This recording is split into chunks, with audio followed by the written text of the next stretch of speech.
Hey everyone, welcome back to my channel. आज की इस वीडियो में हम पढ़ने वाले हैं हिंदी ग्रामर का थर्ड चैप्टर, जो कि है शब्द विचार। इससे पहले हम 2 चैप्टर कंप्लीट कर चुके हैं, तो आप वो वीडियो देख सकते हैं। यहाँ पर कक्षा अध्यापिका गुंजन को उदाहरण के रूप में बताती हैं कि कपड़ों में रंग की एक अहम भूमिका होती है, और यदि कपड़े अच्छे रंग के नहीं होंगे तो वो अच्छे नहीं दिखेंगे। कपड़े कितने भी महंगे और बढ़िया हों, यदि उनमें रंगों का एक उचित समायोजन नहीं है तो वे भी बदसूरत लगेंगे। इसलिए व्यक्ति की जो सुंदरता है उसको सोने के लिए कपड़ों के रंगों का उचित होना ज़रूरी है, और एक जो तालमेल होता है वो होना ज़रूरी है। रंगों का तारतम्य 4 चांद लगा देता है।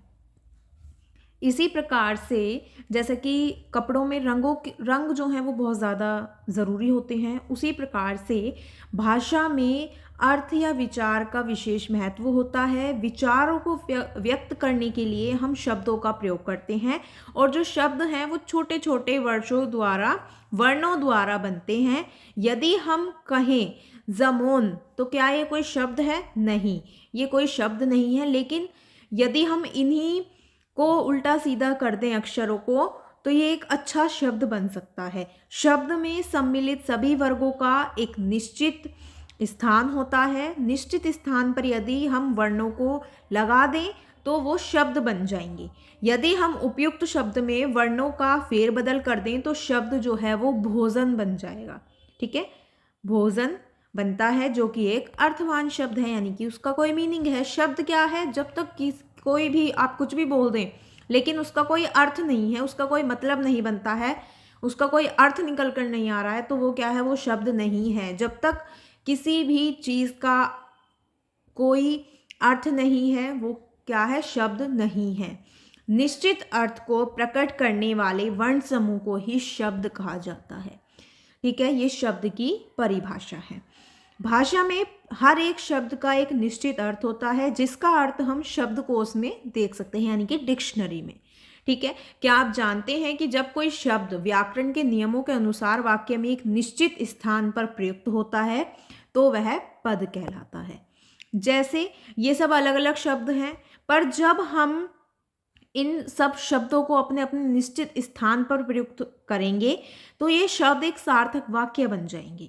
उस वाक्य का हर एक शब्द जो है वो पद कहलाएगा। जैसे कि जन्मदिन वर्ष में एक बार मनाया जाता है।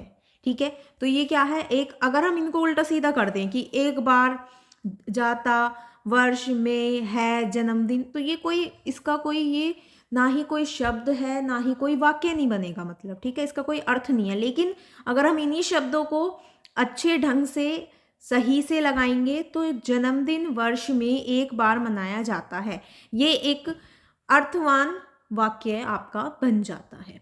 उसके बाद आता है शब्दों का वर्गीकरण। शब्दों का वर्गीकरण कैसे होता है? हिंदी भाषा में केवल हिंदी के नहीं बल्कि अंग्रेजी, उर्दू, संस्कृत भाषाओं के भी अनेक शब्द सम्मिलित होते हैं। इनमें निर्माण कैसे कैसे हुआ, इन सब का ज्ञान हम शब्दों के निम्नलिखित वर्गीकरण, यानी कि ये सब जो हमें नीचे दिए गए हैं, इनके द्वारा करेंगे, और इनका आधार क्या है उस पर भी करेंगे। ठीक है, तो शब्दों का जो वर्गीकरण है वो 5 तरीकों से किया जाता है, 5 आधार पर किया जाता है। स्रोत या उत्पत्ति के आधार पर, रचना या बनावट के आधार पर, प्रयोग के आधार पर, विकार के आधार पर, और अर्थ के आधार पर। इसके बाद सबसे पहले आता है हमारा स्रोत या उत्पत्ति के आधार पर। तो स्रोत या उत्पत्ति के आधार पर सबसे पहला जो हमारा होता है वो है तत्सम शब्द। तत्सम शब्द 2 शब्दों के मेल से बना हुआ है, तत् और सम।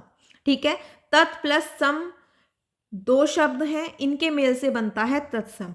तत्सम शब्द जो है, तत् शब्द संस्कृत का अर्थ है, जिसका जो तत् है वो संस्कृत का शब्द है जिसका अर्थ है समान, यानी कि इक्वल, बराबर।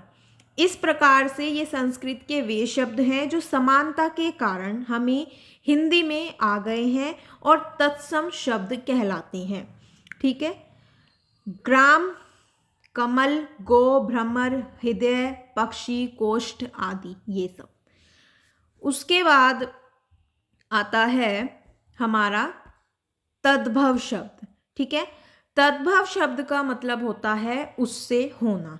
ये वे शब्द हैं जो मूलतः संस्कृत के हैं, लेकिन मध्ययुगीन भाषाओं में भी हम इन्हें परिवर्तित करके आज यूज करते हैं या प्रयोग करते हैं इनका।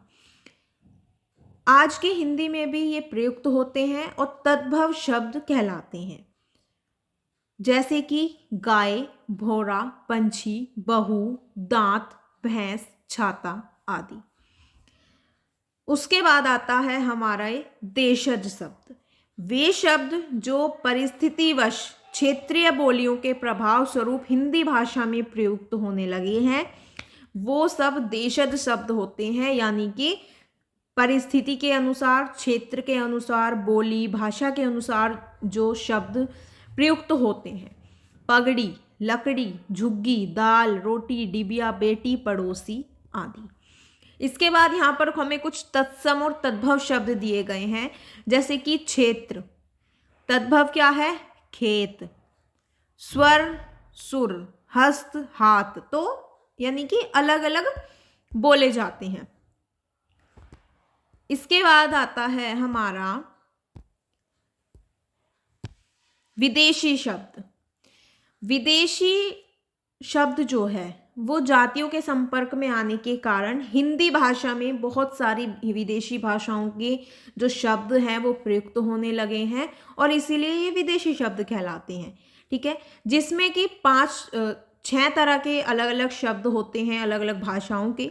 अंग्रेजी शब्द जैसे कि police, doctor, nurse, football, minister, train, sweater, ये सब आपके अंग्रेजी शब्द हैं। अरबी शब्द अमीर, अक्ल, आखिर, आदमी, अखबार, अदालत, इनाम। फारसी शब्द कबूतर, कमरा, किशमिश, खामोश, खुराक, मुर्गा, सौदागर। तुर्की उर्दू कुर्ता, कैंची, चाकू, बेगम। चीनी शब्द चाय, लीची, तूफानी, पटाखा। रूसी शब्द मित्र, रूबल, मिग, स्पुतनिक। ये सब क्या है? अंग्रेजी शब्द हैं या विदेशी शब्द हैं। उसके बाद आते हैं संकर शब्द। अलग अलग स्रोतों से आए हुए शब्दों के मेल से जो नए शब्द बनते हैं वो क्या होते हैं? संकर शब्द। जैसे कि वर्ष, ये एक संस्कृत का शब्द है, इसमें हम गांठ मिला देंगे जो कि हिंदी का शब्द है, तो ये वर्ष गांठ बन जाएगा। टिकट और घर, तो टिकट घर। इस तरह से ये सब संकर शब्द हैं।